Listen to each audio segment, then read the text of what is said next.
1 Kings chapter 9. When Solomon had finished building the house of the Lord and the king's house and all that Solomon desired to build, the Lord appeared to Solomon a second time, as he had appeared to him at Gibeon. The Lord said to him, I have heard your prayer and your plea, which you made before me.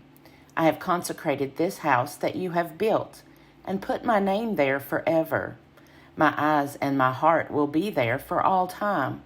As for you, if you will walk before me as David your father walked, with integrity of heart and uprightness, doing according to all that I have commanded you, and keeping my statutes and my ordinances, then I will establish your royal throne over Israel forever, as I promised your father David, saying, There shall not fail you a successor on the throne of Israel.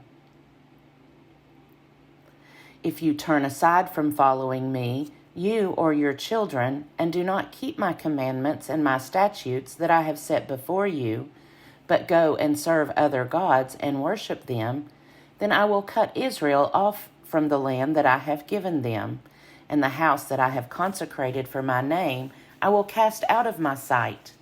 And Israel will become a proverb and a taunt among all peoples. This house will become a heap of ruins. Everyone passing by it will be astonished and will hiss, and they will say, Why has the Lord done such a thing to this land and to this house?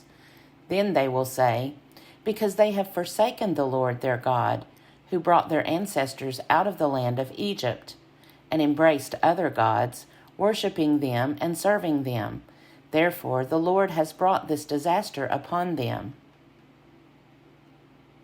At the end of 20 years, in which Solomon had built the two houses, the house of the Lord and the king's house, King Hiram of Tyre, having supplied Solomon with cedar and cypress, timber and gold, as much as he desired, King Solomon gave to Hiram 20 cities in the land of Galilee. But when Hiram came from Tyre to see the cities that Solomon had given him, they did not please him. Therefore he said, What kind of cities are these that you have given me, my brother? So they are called the land of Kabul to this day. But Hiram had sent to the king 120 talents of gold. This is the account of the forced labor that King Solomon conscripted to build the house of the Lord and his own house, the Millo and the wall of Jerusalem, Hazor, Megiddo, Gezer. Pharaoh, king of Egypt, had gone up and captured Gezer and burned it down, had killed the Canaanites who lived in the city, and had given it as dowry to his daughter, Solomon's wife. So Solomon rebuilt Gezer. Lower Beth-horon, Baalath, Tamar in the wilderness within the land, as well as all of Solomon's storage cities, the cities for his chariots, the cities for his cavalry, and whatever Solomon desired to build in Jerusalem, in Lebanon, and in all the land of his dominion. All the people who were left of the Amorites, the Hittites, the Perizzites, the Hivites, and the Jebusites, who were not of the people of Israel, their descendants who were still left in the land, whom the Israelites were unable to destroy completely, these Solomon conscripted for slave labor, and so they are to this day. But of the Israelites Solomon made no slaves.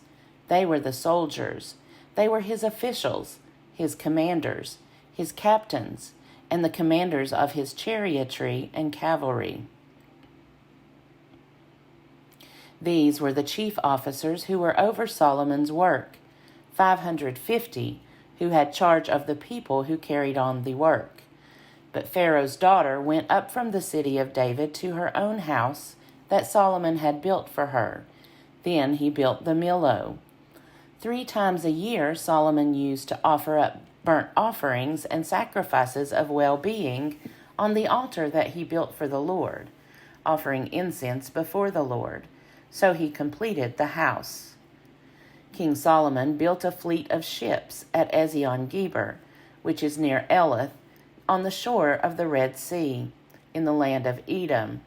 Hiram sent his servants with the fleet, sailors who were familiar with the sea, together with the servants of Solomon.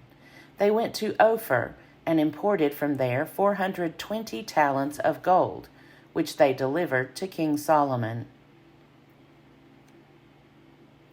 2 Chronicles chapter 8.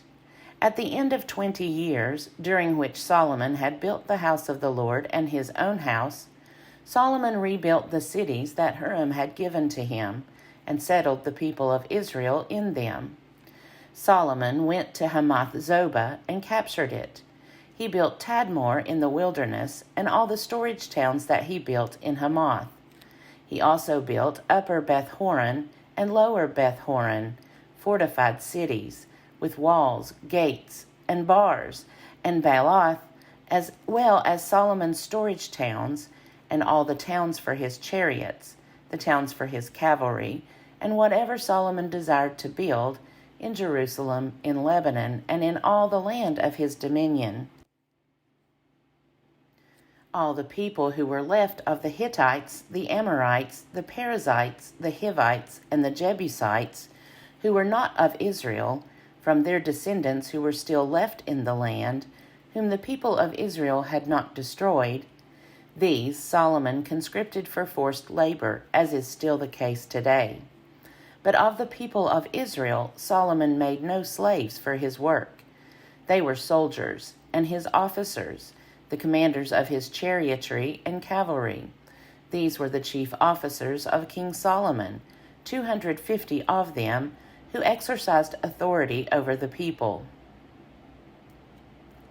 Solomon brought Pharaoh's daughter from the city of David to the house that he had built for her, for he said, "My wife shall not live in the house of King David of Israel, for the places to which the ark of the Lord has come are holy."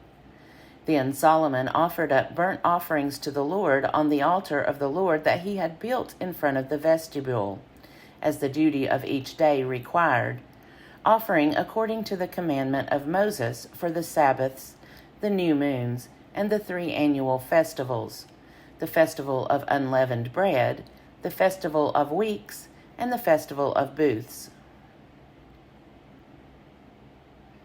According to the ordinance of his father David, he appointed the divisions of the priests for their service, and the Levites for their offices of praise and ministry alongside the priests, as the duty of each day required, and the gatekeepers in their divisions for the several gates. For so David, the man of God, had commanded. They did not turn away from what the king had commanded the priests and the Levites regarding anything at all, or regarding the treasuries. Thus all the work of Solomon was accomplished from the day the foundation of the house of the Lord was laid until the house of the Lord was finished completely. Then Solomon went to Ezion-Geber and Eloth on the shore of the sea, in the land of Edom. Hiram sent him, in the care of his servants, ships and servants familiar with the sea. They went to Ophir, together with the servants of Solomon, and imported from there 450 talents of gold, and brought it to King Solomon.